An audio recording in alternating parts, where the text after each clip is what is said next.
শাহিন মাহমুদ, উপজেলা প্রাণী সম্পদ কর্মকর্তা ভারপ্রাপ্ত, উপজেলা প্রাণী সম্পদ দপ্তর এবং ভেটেরিনারি হাসপাতাল ভোলা সদর ভোলা।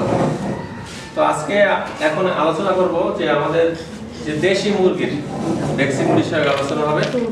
তো দেশি মুরগি সাধারণত রানীক্ষেত রোগী আমাদের বেশি আক্রান্ত হয় এবং একটা কমন হয় যে পক্স, যে চিকেন পক্স যেটা।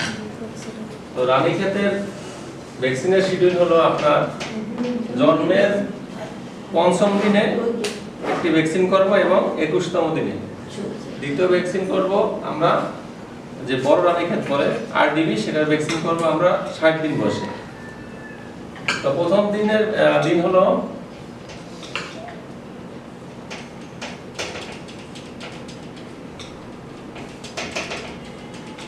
ভ্যাকসিনের নাম, ঠিক আছে, প্রয়োগের দিন,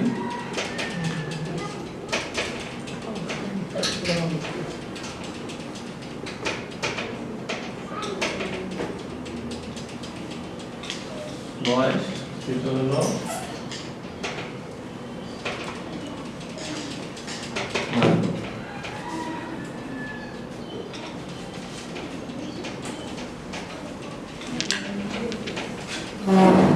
বিসিআর ডিবি, হ্যাঁ, বা শিশু রানীক্ষেত ১ ফোঁটা। বুঝতে পারছেন? বিসিআর ডিবি মানে কি? শিশু রানীক্ষেত ৫ দিনে ২১ দিনে চোখে ১ ফোঁটা। তারপর হলো আরডিবি, মানে এটা হলো রানীক্ষেত।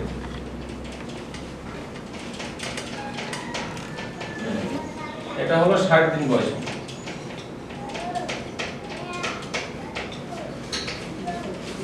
এটা হলো কি? মাংসে।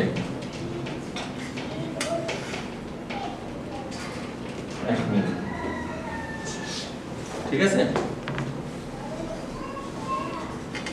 এই দুটো হলো কি দেশি মুরগির সবচেয়ে বেশি সমস্যা হলো এই দুইটা।